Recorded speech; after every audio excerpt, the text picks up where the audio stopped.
Viewers কেমন আছেন সবাই? আমরা নদীর ধারে একটি কলস দেখতে পাচ্ছি। আসলে এটি রহস্যজনক। ভিউয়ার্স, এই কলসের ভিতরে কি আছে আমরা দেখি। আসলে একটি কলসের মতো দেখা যাচ্ছে। আমরা আসলে কৌতূহলী যে এই কলসের ভিতরে কি আছে।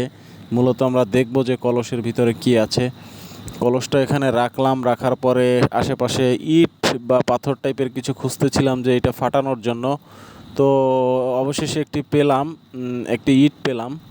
তো এই ইটটা দিয়ে যখন আমরা এটাকে ফাটাইলাম, ফাটানোর পরে আমরা আসলে চোখকে বিশ্বাস করতে পারতেছিলাম না। এখানে কয়েক হাজার কিন্তু লক্ষ ডলার আছে এখানে।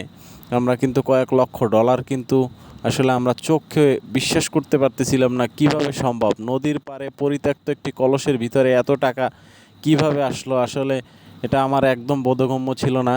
এটা দেখে রীতিমতো চোখ কপালে ওঠার মতো। এরকম ভাগ্য ও সবার কিন্তু হয় না।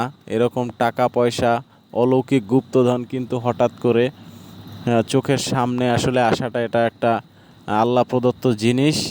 তো কয়েনও আছে কিছু, সোনার কিছু আছে, বার আছে, দুল আছে, একটা ব্রেসলাইট আছে।